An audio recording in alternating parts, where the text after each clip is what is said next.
29 তাৰিখে নিশা এটা পাটচুৰ আৰু চকীদাৰসকলৰ মাজত এটা ইনচিডেণ্ট হৈছিল আৰু গুলি ফায়াৰিং হোৱাৰ এটা ঘটনা হৈছিল।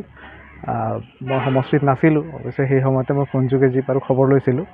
যোৱাকালি অহাৰ পিছত আজি আৰক্ষী অধীক্ষক, আমাৰ CDSP, OC, বাগানৰ মেনেজাৰ, বাগানৰ সেই যিসকল চকীদাৰ আছিল, সকলোকে লৈ আমি থলীত উপস্থিত হৈ গোটেই বিষয়টো বুজ ল'বলৈ চেষ্টা কৰিলোঁ আৰু যাৱতীয় নিৰ্দেশনা মই আৰক্ষী অধীক্ষকক দিছোঁ, যাতে এই বিষয়টো মানে অনুসন্ধান হ'ব লাগে আৰু পাটচুৰ সম্বন্ধীয় যিখিনি ঘটনা আগে পিছে ইয়াত ঘটি আহিছে, এই বছৰ অৱশ্যে কম, কিন্তু ইয়াক সম্পূৰ্ণৰূপে নিৰাময় কৰাৰ কাৰণে আৰক্ষীয়ে যাতে যাৱতীয় ব্যৱস্থা লয়, তাৰ কাৰণে মই নিৰ্দেশনা দিছোঁ আৰু ইতিমধ্যে আৰক্ষীয়ে যাৱতীয় ব্যৱস্থা আৰম্ভ কৰিছে।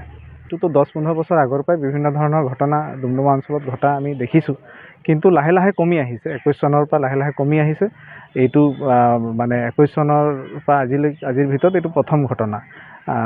মই ভাবোঁ আৰক্ষী যথেষ্ট সষ্টম, ইতিমধ্যে তেওঁলোকে বহুখিনি আগবাঢ়িছে আৰু পেট্ৰলিং বহুত বঢ়াই দিছে, গতিকে মই ভাবোঁ এইটো নিয়ন্ত্ৰণ কৰিব পৰা যাব।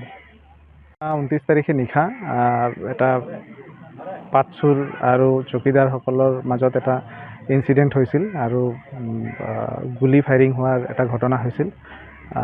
মই সমষ্টিত নাছিলোঁ, অৱশ্যে সেই সময়তে মই ফোনযোগে যি পাৰোঁ খবৰ লৈছিলোঁ।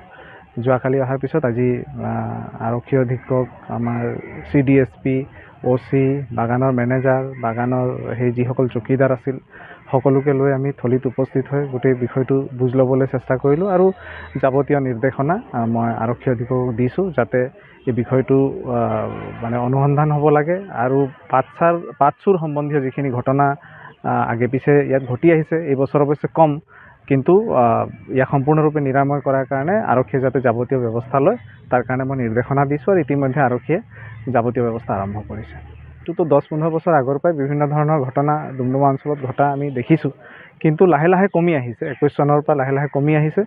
এইটো মানে 21 চনৰ পৰা আজিৰ ভিতৰত এইটো প্ৰথম ঘটনা।